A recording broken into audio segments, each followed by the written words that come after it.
Logos ministry या चॅनलमध्ये आपणा सर्वांचे हार्दिक स्वागत आहे। प्रभू येशू ख्रिस्त जो संपूर्ण जगाचा उद्धार करता त्याच्या अति पवित्र व सामर्थ्यवान नावाने मी ॲलन लोबो आपणा सर्वांना शुभेच्छा देत आहे। हे चॅनल सबस्क्राइब करणाऱ्या सर्वांचे मी हृदयपूर्वक आभारी आहे।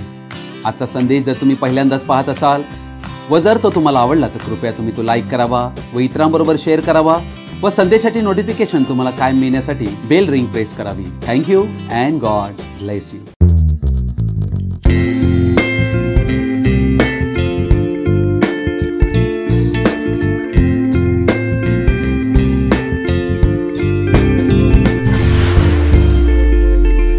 आज मी आपणाबरोबर बायबलमधील सर्वाधिक महत्त्वाचा विषय यावर आज मी बोलू इच्छित आहे आणि या विषयाला मी शीर्षक देऊ इच्छित आहे ख्रिस्त येशूच्या मंडळीचे स्वर्गारोहण म्हणजेच रॅप्चर। माझा असा विश्वास आहे की आता जी घटना घडणार आहे या जगामध्ये आणि त्या घटनेच्या आम्ही फार जवळ येऊन पोहोचलो आहोत आणि ती घटना म्हणजे प्रभू येशू ख्रिस्ताच्या जागतिक मंडळीचे स्वर्गारोहण होणे। ख्रिस्त येशूच्या मंडळीचे स्वर्गारोहण ही बायबलची संपूर्ण सत्यावर आधारित अशी शिकवणूक आहे। म्हणूनच आपणा सर्वांना मी विनंती करीन की आपण सर्वजणांनी आजचा हा संदेश ध्यानपूर्वक शेवटपर्यंत आवर्जून पाहावा। थेसलनिकाकरास पहिले पत्र याचा 4था अध्याय आणि याचं वचन 13 पासून मी 17 पर्यंत वाचत आहे। बंधुजन हो, झोपी गेलेल्या लोकांविषयी तुम्ही अजाण नसावे अशी आमची इच्छा आहे, यासाठी की ज्यांना आशाच नाही अशा बाकीच्या लोकांसारखा तुम्ही खेद करू नये।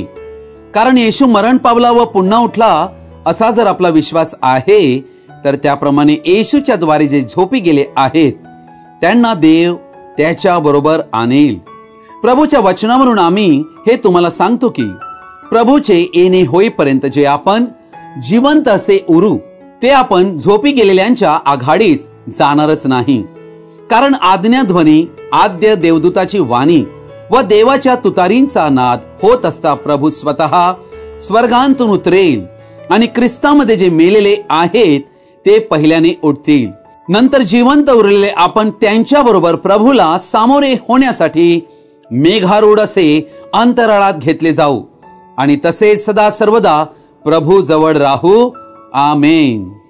प्रभू या वाचलेल्या वचनावर आपला आशीर्वाद पाठवो आणि आम्हा सर्वांनाही या वचनाद्वारे आशीर्वादित करो। आमेन। अनेक लोकांनी भूतकाळामध्ये ख्रिस्ताच्या येण्याविषयी तारखा जाहीर केल्या व त्या खोट्याही ठरल्या, कारण त्यांचे अशा प्रकारे बोलणे देवाच्या वचनाविरुद्ध आहे। कारण मत्तेकृत शुभवर्तमान 24 अध्यायातल्या 36 वचनात देवाचं वचन म्हणते, त्या दिवसाविषयी व त्या घटकेविषयी पित्याशिवाय कोणालाच ठाऊक नाही, स्वर्गांतील दिव्यदूतास नाही, पुत्रालाही नाही। अर्थात म्हणूनच कोणाही व्यक्तीने आम्हाला तारखा जाहीर केल्यास आम्ही त्या तारखांवर कदापि विश्वास करू नये। अशा प्रकारे विश्वास करून अनेक लोकांनी काही कृतीही केल्या, ते त्यांच्या सर्व कृती मूर्खपणाच्या ठरल्या। आज पुष्कळ ख्रिस्ती लोकांना असे वाटत आहे की त्यांना तारीख जर कळली तर फार बरं होईल, कारण ते पश्चाताप करतील आणि क्षमा मागून आपलं जीवन देवाबरोबर सरळ करण्याचा प्रयत्न करतील। परंतु अर्थात ख्रिस्ती बनण्याची ती वेळ नसणार। हा काही खेळ नाही, हे सर्व काही क्षणामध्ये होणार आहे। In the twinkling of an eye, डोळ्यांचे पाते लवते न लवते अचानक ही गोष्ट घडणार आहे। म्हणून आम्ही अशा प्रकारचा विचार करून जगू नये की उद्या मी पाहीन काय करावे। ख्रिस्ताच्या येण्यासाठी आम्हाला दररोज तयार होण्याची गरज आहे। द रॅप्चर अर्थात हा शब्द इंग्रजीमध्ये किंग जेम्स वर्जन या बायबलमध्ये आढळत नाही, परंतु ग्रीक भाषेत हार्पाझो आणि लॅटिन भाषेत रॅप्चर हा शब्द बायबल मधलाच आहे, जो थेसलनिकाकरास पहिले पत्राच्या 4थ्या अध्यायात आम्हाला आढळतो, ज्यात लिहिलेला आहे टू कॉट अप। अर्थात टू कॉट अप म्हणजे मेघारूढ असे अंतराळात घेतले जाणे। ख्रिस्ताच्या मंडळीचे म्हणजे संत जनांचे स्वर्गारोहण हा शब्द या शास्त्रलेखात येथे आढळतो। थेसलनिकाकरास पहिले पत्राच्या 4थ्या अध्यायातलं 18वं वचन म्हणते, म्हणून या वचनांनी एकमेकांचे सांत्वन करा। अर्थात ख्रिस्ताच्या मंडळीचे स्वर्गारोहण ही पवित्र शास्त्रांतील एक भविष्यवाणी आहे व देव या भविष्यवाणीद्वारे संत जनांस सांत्वना देऊ इच्छितो व अविश्वासी लोकांना चेतावणी देऊ इच्छितो। अर्थात आम्ही या भविष्यवाणीच्या वचनास काय प्रतिक्रिया देतो त्यावर हे अवलंबून आहे। माझ्यासाठी हे स्वर्गरोहणाचे भविष्य वचन सांत्वन देणारे वचन आहे। या ठिकाणी आम्ही ही गोष्ट पाहत आहोत की प्रथम पुनरुत्थान होईल, म्हणजे धुळीमध्ये निजलेले संतजन उठतील, अविनाशीपणात ते बदलले जातील। हे स्वर्गरोहणाच्या कृपेने घडेल। अर्थात हे पुनरुत्थान व स्वर्गरोहण जागतिक असेल। वाघाने, सिंहाने किंवा हिंस्त्र पशुने खाल्लेले ही पवित्र जन पुनरुत्थित होतील। कोणी बर्फामध्ये त्या ठिकाणी पडलेले असतील तेही उठविले जातील, कोणी माशांनी खाल्लेले असतील तेही उठले जातील। करंथीकरास पहिले पत्र याचा 15 अध्याय आणि याचं वचन 50 पासून मी वाचत आहे। बंधुजनो, मी असे म्हणतो की मांस व रक्त यांना देवाच्या राज्याचे वतन मिळू शकत नाही आणि विनाशीपणाला अविनाशीपणाचे वतन मिळत नाही। पहा, मी तुम्हास एक रहस्य सांगतो, आपण सर्वच महानिद्रा घेणार नाही, तरी आपण सर्वजण बदलून जाऊ क्षणात, निमिषात, शेवटला करणा वाजेल तेव्हा। कारण करणा वाजेल, मेलेले ते अविनाशी असे उठविले जातील आणि आपण बदलून जाऊ। कारण हे जे विनाशी त्याने अविनाशीपण परिधान करावे आणि हे जे मर्त्य त्याने अमरत्व परिधान करावे, हे अवश्य आहे। आम्ही जिवंत असलेले मृत्यू पाहणार नाही, तर आमचे नाशवंत देह अविनाशीपणात बदलले जाईल। अर्थात चिरकाल तारुण्य असणाऱ्या शरीरामध्ये प्रवेश करणार आहोत। हा अद्भुत बदल अचानक होईल। काय तो क्षण असेल, किती अद्भुत आनंदमय असा तो क्षण असेल। मग आम्ही वर अवकाशात उचलले जाऊ। अर्थात मृतांतून उठविले गेलेले व जिवंत असणारे आम्ही सर्व प्रथम एकत्र भेटू व प्रभू येशूला अंतराळात भेटू। हे आहे प्रभू येशूचे दुसरे येणे व ख्रिस्ताच्या कलिसियाचे वधूचे स्वर्गरोहणात जाणे। विनाशी शरीर अविनाशीपणात बदलले जाईल आणि या गोष्टीलाच स्वर्गरोहण म्हटलेलं आहे। अर्थात स्वर्गरोहण हे फक्त ख्रिस्ताच्या मंडळीचेच होईल। या जगात अनेक लोक स्वतःला ख्रिस्ती समजत आहेत, परंतु ते या स्वर्गरोहणामध्ये जाऊ शकणार नाहीत। केवळ शुद्ध कुमारिका, जी शहाणी कुमारिका म्हटलेली आहे, तीच केवळ ख्रिस्ताबरोबर त्याच्या राज्यात जाईल। ख्रिस्ताच्या मंडळीचे स्वर्गरोहण हे देवाच्या निवडीवर आधारित आहे। अर्थात ही निवड जगाच्या स्थापने अगोदर पासूनच झालेली आहे, कारण देव अनंत आहे व तो अंत होण्यापूर्वीच सर्व काही जाणून आहे। म्हणून स्वर्गरोहण हे फक्त पवित्र आत्म्याचा बाप्तिस्मा पावलेल्यांचेच होणार आहे। म्हणून पवित्र आत्म्याने भरलेली ख्रिस्ताची मंडळी असे तिला संबोधलेले आहे। स्वर्गरोहणाचा सिद्धांत हा काही नवा नाही। स्वतः प्रभू येशू ख्रिस्ताने स्वर्गरोहणाची भविष्यवाणी दिलेली आहे। लूका शुभवर्तमान 17 अध्याय 34 आणि 35 वचन। मी तुम्हाला खचित सांगतो, त्या रात्री एका बाजेवर दोघे असतील, एक घेतला जाईल व दुसरा तेथेच ठेवला जाईल। अर्थात ही निवड आहे, निवडलेला घेतला जाईल, जो निवडलेला नाही तो मागे राहील। दोघे मिळून दळीत असतील, एक घेतली जाईल व दुसरी तेथेच ठेवली जाईल। हे प्रभू येशू ख्रिस्ताचे शब्द स्वर्गरोहणाविषयी आहेत। ख्रिस्ताच्या मंडळीचे नाव हे कोकऱ्याच्या जीवनी पुस्तकात लिहिलेले आहे व त्या प्रत्येक व्यक्तीला पवित्र आत्म्याचा बाप्तिस्मा मिळणारच, कारण ज्याला ख्रिस्ताचा आत्मा प्राप्त झाला तोच ख्रिस्ताचा। कारण वचन म्हणते, ख्रिस्त येशू तुमच्या ठाई आहे असे तुम्ही स्वतः संबंधाने समजता ना, नाहीतर तुम्ही पसंतीस उतरलेले नाही। हे जीवन जे आज आम्ही छायेमध्ये जगत आहोत ते वास्तविकतेमध्ये, रियालिटीमध्ये बदलले जाईल। स्वर्गरोहणाचा दिवस हा अतिशय आनंदाचा दिवस असेल, ज्या आनंदाला काही पारावार राहणार नाही। प्रभू येशू ख्रिस्त आपल्या मंडळीला, वधूला त्याच्याबरोबर तिने कायम राहावी म्हणून नेण्यासाठी येईल। कारण ख्रिस्ताची ही मंडळी चर्च ख्रिस्ताबरोबर विवाहबद्ध झालेली आहे। प्रभू येशू ख्रिस्त येईल व त्याच्या खऱ्या शुद्ध मंडळीला कोकऱ्याच्या लग्नाच्या मेजवानीस तो घेऊन जाईल। तेथेच आम्ही येशू ख्रिस्ताबरोबर अनंत काळ घालवू। माझी इच्छा ही आहे की येशू आज यावा, म्हणून आम्ही आमचे जीवन जगताना असे जगायला हवे की आज माझा या जगात शेवटचा दिवस आहे, परंतु आमच्या योजना आखताना मी अजून कैक वर्षे जगणार, अशा प्रकारे आम्हाला नियोजन करणे आहे।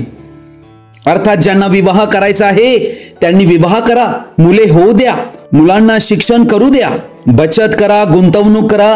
हे सर्व काही करीत असताना हे ध्यानी बाळगा की प्रभू येशू ख्रिस्त येत आहे. म्हणून प्रभूचं वचन म्हणते की त्याचं येणं ज्यांना प्रिय आहे त्यांच्यासाठी तो येत आहे. म्हणून आम्ही प्रभू येशूची वाट पाहणे गरजेची आहे. त्याच्या येण्यासाठी आपल्या स्वतःला तयार करण्याची गरज आहे. असे करू नका की मी घर विकत घेणार नाही, माझ्या मुलांच्या शिक्षणाची काही गरज नाही. येशूची वाट पाहत असताना आम्हाला या सर्व काही गोष्टी करत राहायचं आहे. या जगामध्ये ख्रिस्ताच्या मंडळीच्या स्वर्गारोहणाविषयी 3 विविध संकल्पना, कॉन्सेप्ट आम्हाला आढळतात. त्यांतील पहिली कॉन्सेप्ट आहे प्री ट्रिब्युलेशन रॅप्चर, म्हणजे महासंकटाच्या काळा अगोदर होणारं स्वर्गारोहण. दुसरी कॉन्सेप्ट संकल्पना ही आहे मिड ट्रिब्युलेशन रॅप्चर, म्हणजे ख्रिस्ताच्या मंडळीचं स्वर्गारोहण होण्या अगोदर 7 वर्षाचा महासंकटाचा काळ दर्शविलेला आहे. त्यातली 3.5 वर्षे समाप्त झाल्यानंतर होणारं स्वर्गारोहण. आणि तिसरी संकल्पना आहे महासंकटाच्या काळाची 7 वर्षे भरल्यानंतर ख्रिस्ताच्या मंडळीचं स्वर्गारोहण होईल. अर्थात अशा प्रकारच्या 3 संकल्पना या संपूर्ण ख्रिस्ती जगतामध्ये आम्हाला आढळत आहेत. परंतु यांतील पहिली संकल्पना ही पवित्र शास्त्राच्या सत्यावर आधारलेली आहे व बाकीच्या दोन्हीही संकल्पना या चुकीच्या असून खोट्या शिकवणुकी आहेत. ख्रिस्ताच्या मंडळीचे स्वर्गारोहण ही एक प्रक्रिया आहे. अर्थात स्वर्गारोहणाला सुरुवात झालेली आहे आणि याचे 3 भाग आम्हाला आढळतात, जे थेसलोनिकाकरास पहिले पत्राच्या 4 अध्यायात 16 ते 18 मध्ये आम्हाला आढळतात. लोगोस मिनिस्ट्री या चॅनलवर मागे एक संदेश दिलेला आहे. ख्रिस्त येशूच्या मंडळीचे स्वर्गारोहण हे महासंकटाच्या काळा अगोदर होईल. या विषयावर काही महत्वाच्या गोष्टी बोलल्या गेलेल्या आहेत. आपण सर्वजणांनी तो संदेश आवर्जून पाहावा अशी आपणा सर्वांना मी विनंती करीत आहे. मी एका प्रचारकाविषयी पाहत होतो आणि ज्या वेळेला मी पाहत होतो तेव्हा तो प्रचारक म्हणत होता की करोडो लोक स्वर्गारोहणामध्ये जाणार आहेत. जगातील सर्व बालके स्वर्गारोहणामध्ये जाणार आहेत. थडगी उघडणार आहेत आणि रिपोर्टर त्या ठिकाणी येणार आहेत. संपूर्ण जगात हाहाकार माजलेला असेल आणि मीडिया अनेक टीव्ही वरून चॅनल्सच्या मार्फत लोकांना दाखवी थडगी उघडलेली आहेत आणि त्या व्यक्तींना फोन लावल्यावर ते संपर्क कक्षेच्या बाहेर आहेत असा संदेशही त्यांना ऐकायला मिळेल. अशा प्रकारे तो प्रचारक म्हणत होता. प्रिय भावांनो आणि बहिणींनो, हे सर्व थोतांड आहे. अर्थात पवित्र शास्त्रात योहानाच्या पहिल्या पत्रातल्या 4 अध्यायात पहिलं वचन म्हणते की सर्व आत्म्यांचा विश्वास धरू नका, तर ते आत्मे देवापासून आहेत की नाही हे प्रथम पारखा. अर्थात आमचं काम हे आहे की आम्ही जो काही संदेश ऐकतो ते बायबलमध्ये आहे की नाही हे पाहण्याची आमची जबाबदारी आहे. अन्यथा आमची फसवणूक होऊ शकते. आम्ही सत्यापासून भ्रमिष्ट होऊ शकतो आणि असत्य गोष्टीला सत्य मानून आमच्या स्वतःचं नुकसान करू शकतो. देवाच्या पवित्र आत्म्याशिवाय आम्ही खरं की खोटं याची पारख करू शकत नाही, कारण पवित्र आत्मा हाच आम्हाला देवाच्या अद्भुत आणि गहन गोष्टीचं सत्य प्रगट करीतो. म्हणून आजच्या वेळेला आम्हा सर्वांना गरज आहे पवित्र आत्मा प्राप्त करण्याची. तिमोथेला दुसरे पत्र याचा 2 अध्याय आणि याचं वचन 17 ते 19 यामध्ये संत पौल तिमोथेला कळवित आहे आणि त्यांचे शिक्षण काळपुळीसारखे चरेल. त्यांच्यापैकी हुमनाय व फिलेत हे आहेत. हुमनाय आणि फिलेत हे प्रचारक होते त्या काळचे आणि त्यांनी काय प्रचार केला? ते सत्याविषयी चुकले आहेत, पुनरुत्थान होऊन गेले आहे असे ते म्हणतात आणि कित्येकांच्या विश्वासाचा नाश करीतात. अर्थात त्यांनी एक नवीन शिकवणूक आणली होती की पुनरुत्थान होऊन गेलेले आहे. आणि आजच्या जगात आम्ही ज्या काळात पोहोचलो आहोत, हुमनाय आणि फिलेत यांच्यासारखे असे काही प्रचारक उभे राहिलेले आहेत जे शिकवत आहेत की पुनरुत्थान होऊन गेलेलं आहे, ख्रिस्ताच्या मंडळीचं स्वर्गारोहण होऊन गेले आहेत. आम्हाला पवित्र शास्त्रात ह्या गोष्टी अगोदरच दाखविलेल्या आहेत. अशी लोक उठणार आहेत आणि बोलणार आहेत. पण तुम्हाला आणि आम्हाला देवाचे वचन पकडून चालणे आहे, कारण आम्ही देवाच्या वचनावर आधारित आहोत, कोणाही माणसांच्या मतांवर अवलंबून नाही. मंडळीच्या स्वर्गारोहणाच्या वेळेला देवाच्या दैवी कृपेचा अंत होणार आहे. स्वर्गारोहण होण्यापूर्वी ख्रिस्ताच्या मध्यस्थीची सेवकाई ही पूर्ण होते व ख्रिस्ताचे जे रक्त दयासनावर होते ते वेदीवरून निघून जाते. अर्थात ज्या रक्ताच्या अर्पणाद्वारे नवा करार केला होता आणि कृपेचा कालखंड संपूर्ण जगाला दिला होता, त्या कृपेच्या कालखंडाचा व कृपेचा अंत होतो. परराष्ट्रीय युगाची समाप्ती होते. ख्रिस्ताची कलिसिया स्वर्गारोहणात गेल्यानंतर कालखंड बदलतो व परराष्ट्रीय लोकांसाठी तारणाचा कोणताही मार्ग उरत नाही. म्हणून वचन प्रकटीकरण 22 अध्यायातल्या 11व्या वचनात म्हणते, दुराचारी माणूस दुराचार करीत राहो, मलिनतेने वागणारा माणूस स्वतःला मलिन करीत राहो, नीतिमान माणूस नैतिक आचरण करीत राहो, पवित्राचरणी माणूस स्वतःला पवित्र करीत राहो. प्रियजन हो, जो ज्या स्थितीत आहे त्या स्थितीत तो राहणार आहे. म्हणूनच ही वेळ ज्यात तुम्ही आणि आम्ही आहोत, ख्रिस्ताच्या मंडळीचे स्वर्गरोहणात जाण्यासाठी आम्ही पात्र ठरावे म्हणून आपल्या जीवनाची तयारी करणे अतिशय आवश्यक आहे. थेसलोनिकाकरास पहिले पत्र्याचा 5वा अध्याय याचं पहिलं वचन मी वाचत आहे. बंधूंनो, काळ व समय याविषयी तुम्हाला काही लिहिण्याची गरज नाही. दुसरे वचन, कारण तुम्हाला स्वतःला पक्के माहित आहे की जसा रात्री चोर येतो तसाच प्रभूचा दिवस येतो. प्रियजन हो, थेसलोनिकाकरास हे पत्र संत पौलाद्वारे थेसलोनिकातल्या पवित्र लोकांसाठी लिहिण्यात आले होते व या गोष्टीला 2000 वर्षे होऊन गेली. पौल ज्या युगामध्ये होता ते युग होतं इफिस. इफिस हे पहिलं युग होतं आणि आज आम्ही शेवटच्या युगात आलेलो आहोत, लावदिकिया कलिसिया युग. आणि ही गोष्ट आम्हाला समजणं अतिशय महत्वाची आहे की आपल्या मागील 7ही मंडळी युगामध्ये संत जनांनी येशू ख्रिस्ताची वाट पाहिलेली आहे. प्रत्येक युगात त्यांना वाटले की आमच्या युगामध्ये येशू ख्रिस्ताचं येणं होईल आणि ते ख्रिस्तामध्ये झोपी गेलेले आहे. ख्रिस्त येशूचं येणं जे आहे त्याविषयीची काही चिन्हे आज आम्हाला या जगामध्ये आढळत आहेत आणि या चिन्हावरून आम्हाला समजत आहे की आम्ही अंत काळात पोहोचलेलो आहोत व ख्रिस्ताच्या मंडळीचं स्वर्गरोहण दर्शवित आहे.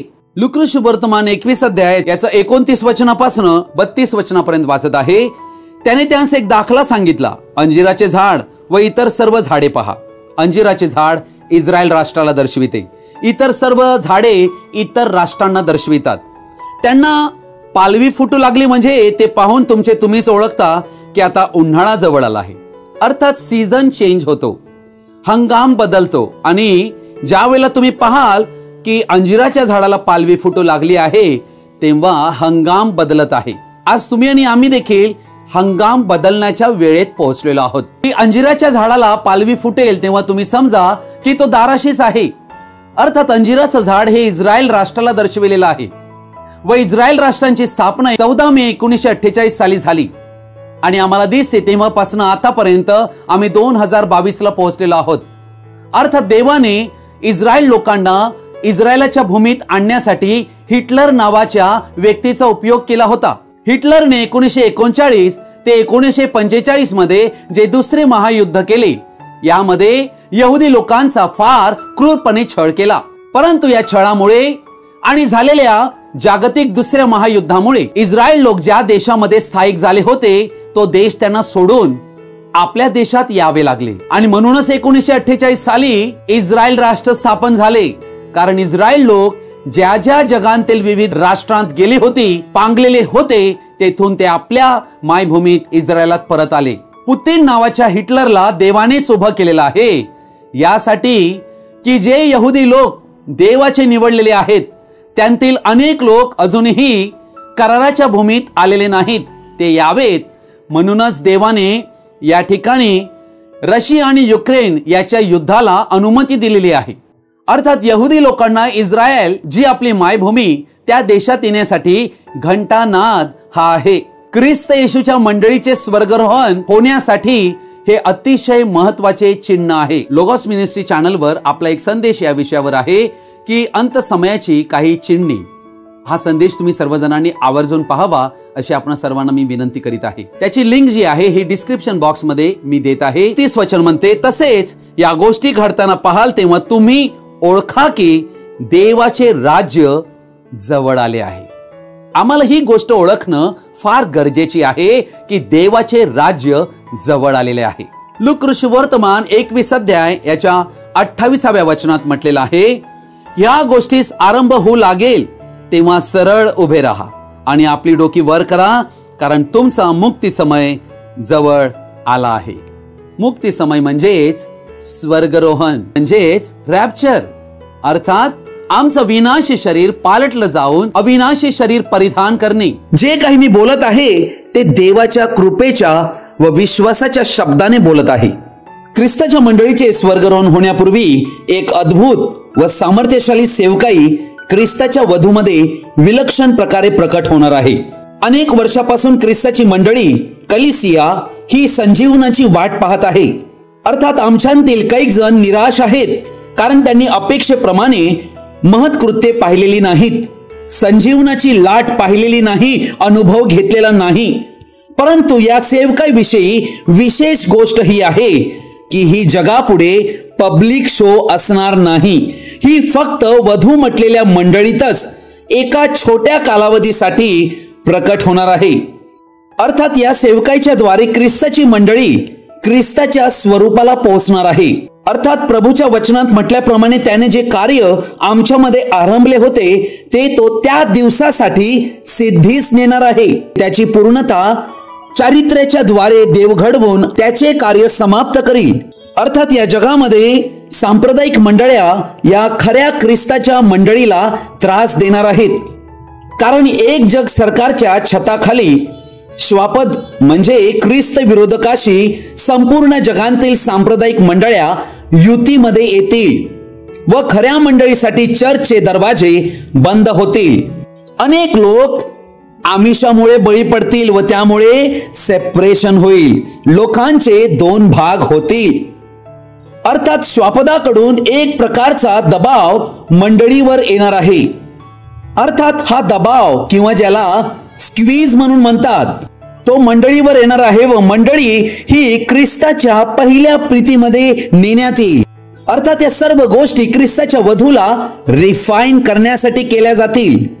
अर्थात ज्या वेळेला स्क्वीज म्हणजे एक दबाव मंडळीवर येईल तेव्हा आमचे काही वाईट होणार नाही, कारण सर्व काही गोष्टी आमच्या स्वर्गीय पित्याच्या नियंत्रणामध्ये आहेत.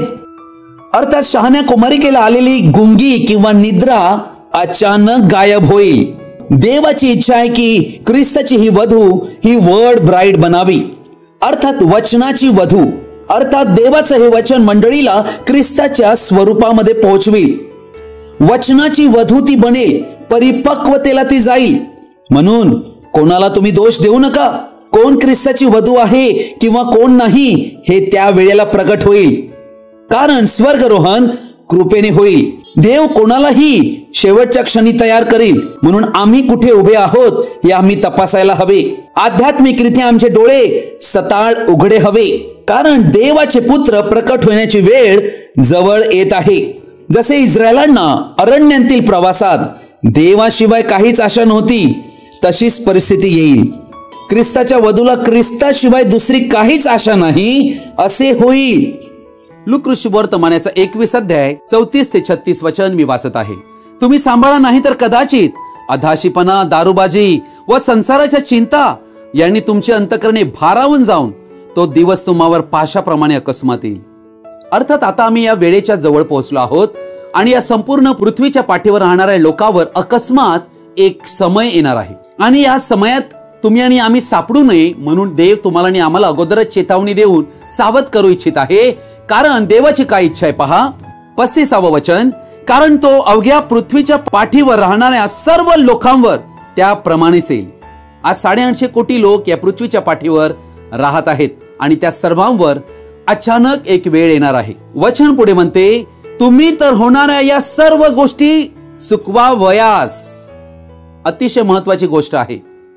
अर्थात देवाची इच्छा आहे की त्या गोष्टी ज्या पृथ्वीच्या पाठीवर राहणाऱ्या लोकांवर येणार त्या तुम्ही चुकविल्या पाहिजेत. त्या चुकवावयास व मनुष्याच्या पुत्रासमोर उभे राहावयास समर्थ व्हावे म्हणून सर्व प्रसंगी प्रार्थना करीत जागृत रहा. अर्थात ख्रिस्ताच्या मंडळीने ही गोष्ट ओळखायला हवी.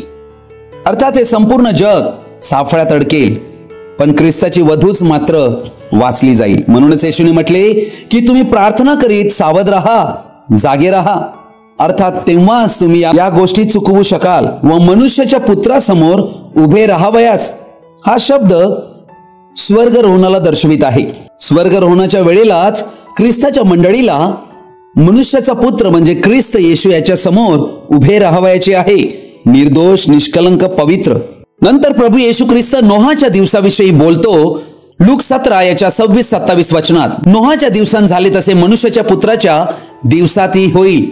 नोहा तारवात गेला आणि जलप्रलयाने येऊन सर्वांचा नाश केला. त्या दिवसापर्यंत लोक खात पित होते, लग्न करीत होते व लग्न करून देत होते. अर्थात नोहाच्या वेळेला काय झाले होते? नोहाने 120 वर्षे सत्य वचनाचा प्रचार केला होता, जो देवाने त्याला करण्यास सांगितला होता. परंतु संपूर्ण जगाला नोहाचे म्हणणे थट्टा वाटले. त्यांनी नोहाला मूर्ख ठरविले होते. नोहाचा संदेश त्यांनी नाकारला होता. परंतु जेव्हा महापुरासाठी पावसाला सुरुवात झाली तेव्हा त्यांना कळले की हे काय घडत आहे. परंतु तेव्हा नोहाच्या तारवाचे दार बंद झाले होते. तसेच आज अनेक लोक, कुटुंबे, नातेवाईक, मित्रमंडळी ख्रिस्ताच्या येण्याविषयी थट्टा करीत आहेत, हसत आहेत, खिदळत आहेत. अर्थात त्यांना भीती म्हणून काही वाटत नाही. ते अनेक प्रकारच्या टीका टिप्पण्या करीत आहेत. हे देवाचे वचन आहे, हा खेळ नाही हे त्यांनी समजावे. कारण याचे दुष्परिणाम काय आहेत हे त्यांना ठाऊक नाही. म्हणून जसे नोहाच्या वेळेला घडले तसेच आजही घडणार हे येशूने म्हटलेले आहे. नोहा तारवात गेल्यानंतर देवाच्या न्यायाला सुरुवात झाली. नोहा तारवात गेल्यानंतर देवाचा न्याय जगावर आला व महापूर या जगावर आला. आताचे जग महापुरासाठी नाही तर अग्नीसाठी राखून ठेवलेले आहे. म्हणून लूका वर्तमान 17 अध्याय याच्या 28-29 वचनात लोटाच्या दिवसाची तुलना आपल्या दिवसाशी केलेली आहे, जेथे प्रभू येशूच्या मंडळीचे स्वर्गरोहण आहे. तसेच ज्याप्रमाणे लोटाच्या दिवसांत झाले त्याप्रमाणे होईल. म्हणजे ते लोक खात पित होते, विकत घेत होते, विकित होते, लागवड करीत होते, घरे बांधित होते. परंतु ज्या दिवशी लोट सदोमांतून निघाला त्याच दिवशी आकाशांतून अग्नी व गंधक यांची वृष्टी होऊन सर्वांचा नाश झाला. अर्थात लोटाच्या दिवसाविषयी आम्हाला उत्पत्ती याच्या 19 अध्यायामध्ये आढळते. लोट आणि त्याच्या कुटुंबासाठी 2 दूत पाठविण्यात आले होते. लोटाला व त्याच्या कुटुंबाला त्यांनी बाहेर काढावे सदोम गमोरांतून, कारण सदोम गमोरावर देवाचा न्याय येणार होता. अर्थात जिथपर्यंत लोट त्या ठिकाणांतून निघून जाऊ शकत नाही तिथपर्यंत सदोम गमोराचा नाश ते 2 दूत करू शकत नव्हते. म्हणून माझा पूर्ण विश्वास आहे की ख्रिस्ताची मंडळी स्वर्गरोहणात महासंकटाच्या काळा अगोदर जाणार आहे. अर्थात महासंकटाचा काळ याला कोकऱ्याचा क्रोध म्हटलेले आहे, ज्याविषयीचे वर्णन प्रकटीकरणाचं पुस्तक 6 अध्याय याच्या 15 ते 17 वचनात दिलेले आहे. पृथ्वीवरील राजे व मोठे अधिकारी, सरदार, श्रीमंत व बलवान लोक, सर्व दास व सर्व स्वतंत्र माणसे गुहांत व डोंगरांतील खडकांतून लपली आणि ते डोंगरास व खडकास म्हणाले, आम्हावर पडून राजासनावर जो बसलेला आहे त्याच्या दृष्टी पडून व कोकऱ्याच्या क्रोधापासून आम्हास लपवा, कारण त्याच्या क्रोधाचा मोठा दिवस आला आहे आणि कोणाच्याने टिकाव धरवे. या ठिकाणी आम्हाला कोकरा आढळत आहे. हा कोकरा कोण आहे? येशू ख्रिस्त हा देवाचा कोकरा आहे, ज्याच्यावर लोक थुंकले होते, चपडाका मारल्या होत्या, त्याचा अपमान व थट्टा केली होती, त्याला नग्न करून त्याची वस्त्रे वाटली होती. त्या कोकराने स्वतःच्या रक्ताची किंमत मोजून संपूर्ण जगासाठी आपले रक्त दिले होते, त्यांच्या तारणासाठी. तो रक्त बंबाळ झालेला देवाचा कोकरा त्याने आपल्या स्वरक्ताने नवा करार बनवून कृपेचा कालखंड संपूर्ण मानव जातीसाठी दिला होता. परंतु त्याचा कोणी स्वीकार केला नाही. म्हणूनच आता न्याय करण्याची वेळ आली. अर्थात हे जग पश्चाताप करू शकले नाही. देवाच्या वचनाविरुद्ध बंडखोरपणाने वागले. म्हणूनच हा कोकऱ्याच्या क्रोधाचा दिवस आम्ही पाहत आहोत. अर्थात मनुष्य मरण मागतील पण मरण त्यांना येणार नाही असे वचन लिहिलेले आहे. पेत्राचे 2 पत्र 3 अध्याय आणि याचं वचन 11 म्हणते, तर ही सर्व अशी लयास जाणारी आहेत. म्हणून पवित्र वर्तणुकीत व सुभक्तीत राहून देवाचा दिवस येण्याची वाट पाहत व तो दिवस लवकर यावा म्हणून खटपट करीत तुम्ही कशा प्रकारचे लोक असावे बरे. म्हणून 14 वचन म्हणते, म्हणून प्रियजन हो, या गोष्टींची वाट पाहत असता तुम्ही त्याच्या दृष्टीने निष्कलंक व निर्दोष असे शांतीत असलेले त्याला आढळावे म्हणून होईल तितके प्रयत्न करा. या जगात आजच्या घडीला ज्या काही घटना घडत आहेत, कोरोना व्हायरसच्या 4थ्या लाटेविषयी आम्ही ऐकत आहोत, युद्धाचे प्रसंग आम्ही पाहत आहोत आणि अनेक राष्ट्रांमध्ये दंगल माजलेली आहे. जातीयवाद आणि सगळीकडे फारच वाईट परिस्थिती आम्हाला दिसत आहे. माझी अशी इच्छा आहे की तुम्ही महासंकटाच्या क्लेशमय समयात जाऊ नये. म्हणूनच या वेळेचा संदेश समजून घ्या. प्रभू येशूसाठी जगा, त्याला समर्पित व्हा, पश्चाताप करा, आपलं जीवन त्याच्या हाती द्या. जर तुम्हाला वाटत असेल की देव मला क्षमा कशी करेल, मी खूप पापी आहे, सैतानाचे तुम्ही ऐकू नका, देवाकडे या. येशूचे रक्त फारच सामर्थ्यशील आहे. तोच एकमेव उद्धारक आहे. मार्ग, सत्य व जीवन तोच आहे. म्हणून आज तुम्ही येशूला आपल्या जीवनात घ्या. आपल्या जीवनाचा तारणारा व प्रभू म्हणून त्याचा स्वीकार करा. आपल्या हृदयात त्याचा स्वीकार करा. त्याला आपलं जीवन समर्पित करा. त्याला सांगा, मला बदलण्याचं सामर्थ्य केवळ तुझ्याचकडे आहे. तुम्ही काय करावे हा तुमचा निर्णय आहे. जर तुम्ही दुर्लक्ष कराल तर त्याचे दुष्परिणाम भोगाल. हीच सुवार्ता आज मी तुमच्याकडे घेऊन आलेलो आहे.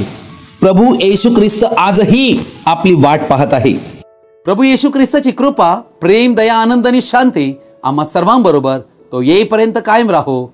आमेन. आजचा हा संदेश आपण सर्वजणांनी ध्यानपूर्वक व शेवटपर्यंत पाहिल्याबद्दल आपणा सर्वांचा मी हृदयपूर्वक आभारी आहे. आजचा हा संदेश ऐकल्यानंतर नक्की तुम्हाला काय कळले तुम्ही कृपया कमेंट बॉक्समध्ये कळवू शकता किंवा आमच्याशी व्यक्तिगत संपर्क साधू शकता. Thank you and God bless you.